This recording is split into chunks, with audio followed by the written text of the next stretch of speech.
3.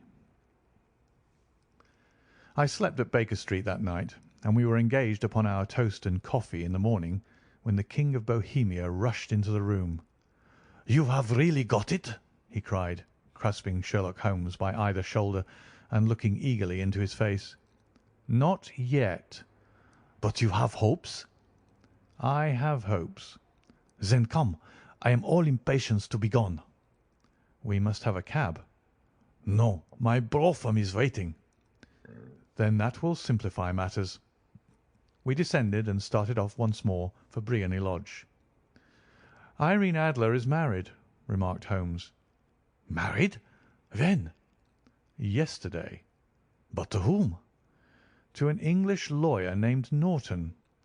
"But she could not love him?" "I am in hopes that she does." "And why in hopes?"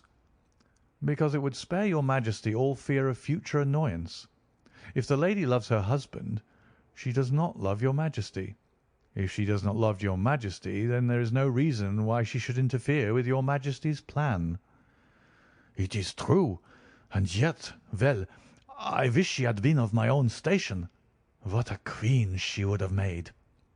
He relapsed into a moody silence, which was not broken until we drew up in Serpentine Avenue. The door of Briony Lodge was open, and an elderly woman stood upon the steps. She watched us with a sardonic eye as we stepped from the brougham.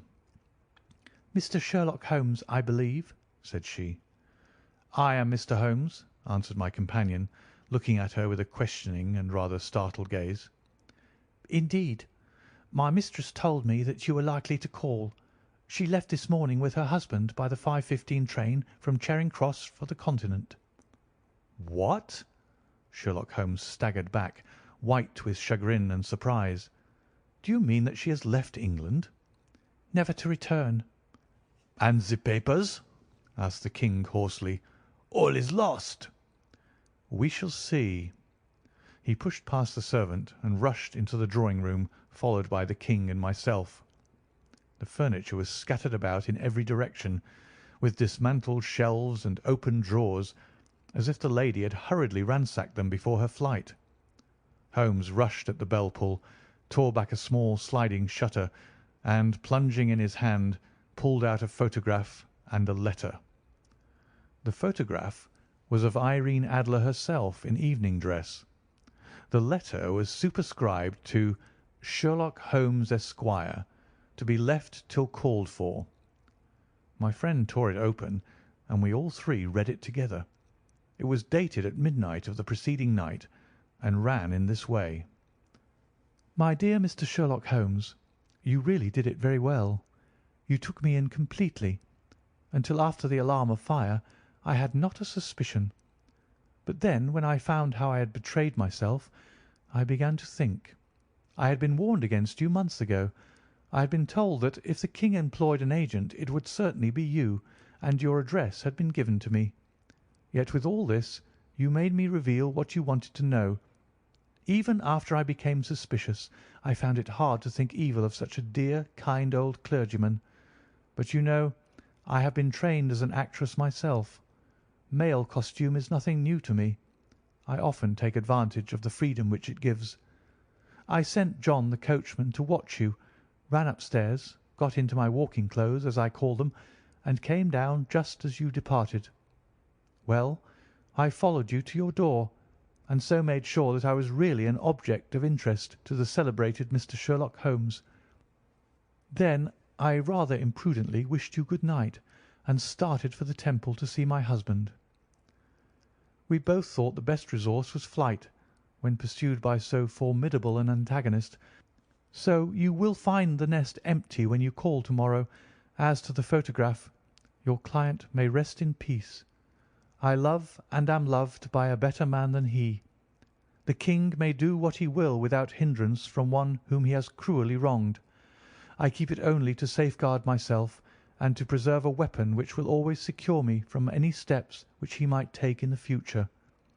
I leave a photograph which he might care to possess, and I remain, dear Mr. Sherlock Holmes, very truly yours, Irene Norton, née Adler." "What a woman!" "Oh, what a woman!" cried the King of Bohemia, when we had all three read this epistle. "Did I not tell you how quick and resolute she was? Would she not have made an admirable queen? Is it not a pity that she was not on my level?" "From what I have seen of the lady, she seems, indeed, to be on a very different level to your Majesty," said Holmes coldly. "I am sorry that I have not been able to bring your Majesty's business to a more successful conclusion." "On the contrary, my dear sir," cried the King, "nothing could be more successful. I know that her word is inviolate. The photograph is now as safe as if it were in the fire." "I am glad to hear your Majesty say so." "I am immensely indebted to you. Pray tell me in what way I can reward you. This ring?" He slipped an emerald snake ring from his finger and held it out upon the palm of his hand.